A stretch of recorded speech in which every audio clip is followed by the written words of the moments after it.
चलिए, तो सबसे पहले सवाल में फिर से क्या है गिवन, पुनः एक बार देखते हैं हम लोग। सबसे पहले mean and standard deviation of the marks of 200 candidate were found to be, mean आपको 40 दिया हुआ है एंड स्टैंडर्ड डेविएशन कितना है, मीन यानी एक्स बार आपको दिया हुआ है 40 एंड स्टैंडर्ड डेविएशन कितना दिया हुआ है, मैं लिख रहा हूं स्टैंडर्ड डेविएशन इसका कितना है, सिग्मा ए वैल्यू आपको दिया हुआ है 15 दिया हुआ है इतना। और ऑब्जर्वेशन कितने कैंडिडेट है, एन का वैल्यू कितना है, बोलो जरा, एन का वैल्यू 200 ऑब्जर्वेशन का ऐसा दिया हुआ है, ठीक है ना। और जरा सा देखते हैं, later it was discovered that the score of 40 was wrongly read as 50, यानी 40 एक जगह पे स्कोर था जिसको गलत रीड करके 50 बोल दिया गया। तब आपसे पूछा है कि correct mean and standard deviation respectively are, यानी कहने का मतलब करेक्ट मीन और स्टैंडर्ड डेविएशन क्या होगा, सबसे पहले ए पूछा गया है। तो मैं सबसे पहले कुछ ऑब्जर्वेशन ऐसा लिखूंगा, X I summation of X I upon N, N का वैल्यू 200 और मीन आपको दिया हुआ 40, यानी हमें यहां से निकल गया समेशन ऑफ एक्स आई का वैल्यू कितना 8000, जो रॉन्ग है, अभी तक क्या है रॉन्ग है। लेकिन कहने का मतलब कि सवाल में कह रहा है कि किसके जगह पे कितना पढ़ लिया गया था, जरा बताएं मुझे। तो करेक्ट एक्स आई कितना आने वाला, मैं यहां पे लिख रहा हूं correct X I, correct value of summation of X I, ऐसा वैल्यू इसको लिख रहा हूं। तो मैं 8000 तो कंप्लीट आया अपना, लेकिन क्या बोल रहा है, discovered that the score of 40 was wrongly read as 50, होना चाहिए 40 लेकिन उसके जगह पे 50 रीड किया, तो मैंने 50 पहले माइनस कर लेता हूं और फिर सही वाले को जोड़ देता हूं। तो अब जरा बताइए कितना हो जाएगा, -10, यानी कहने का मतलब कि 7990 हो जाएगा समेशन ऑफ एक्स आई। अब यदि मैंने मान लो इसका करेक्ट मीन की बात कर लेता हूं कि करेक्ट मीन फिर कितना आ जाएगा, करेक्ट एक्स बार भी यदि मैं निकाल लेता हूं तो ये कितना आ जाएगा, जरा बोलो, समेशन ऑफ एक्स आई जो करेक्ट है, करेक्ट दिस अपॉन एन, यानी कहने का मतलब कि 7990 अपॉन कितना, ये आ जाएगा आपको 200, यानी इसका रिजल्ट आपके लिए बनेगा टोटल कैलकुलेशन करने के बाद, जरा सा कैलकुलेशन करिए, 39.95 ए आपका करेक्ट मीन बनेगा। अब करेक्ट मीन भी आपको फाइंड करना ही था, करेक्ट मीन तो इसमें 2 ऑप्शन में दिख रहा है, नहीं तो अभी अब तक अपन ऑप्शन लगा दिए होते, लेकिन कोई बात नहीं, एक तो हमें करेक्ट मीन यहां से निकल चुका है। अब सवाल क्या कर रहा है, जरा सा वो देखना है, करेक्ट स्टैंडर्ड डेविएशन भी निकालना है। तो स्टैंडर्ड डेविएशन का फॉर्मूला क्या होता है, जरा सा वो देखना आपने को, स्टैंडर्ड डेविएशन का फॉर्मूला। तो स्टैंडर्ड डेविएशन का formula this is equal to, मैं यहां पे लिख रहा हूं सबसे पहले तो मैं मीन का फॉर्मूला यूज कर रहा हूं, X bar is equal to summation of X I upon N and standard deviation this is equal to कितना आ जाएगा, 1 upon N into summation of X I square minus कितना एक्स बार का square, ये आपका बनने वाला है।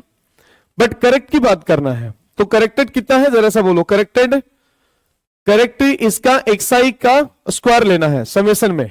तो एक्स आई स्क्वायर कितना आ जाएगा, जरा सा अब हमें देखना है 39 बोलिए ना, करेक्ट एक्स आई का स्क्वायर माइनस कितना एक्स बार का स्क्वायर, यानी कहने का मतलब चलो ठीक है 1 अपॉन एन, एन की जगह कितना है 200, यहां में निकालना है समेशन ऑफ एक्स आई का स्क्वायर, ओके, माइनस कितना एक्स बार आपको दिया हुआ 39 एक्स बार आपको दिया हुआ जो पुराना वाला था, ए पहले मैं निकाल लेता हूं, 40 से पहले पुराना ओल्ड निकाल रहा हूं, उसके बाद यहां से न्यू निकालेंगे हम लोग। सिग्मा दिया हुआ है ओल्ड कितना, जरा बोलो, ओल्ड आपको दिया हुआ है कितना 15 स्क्वायर कितना 225, that equals to 1 upon 200 into summation of X I square minus कितना 1600।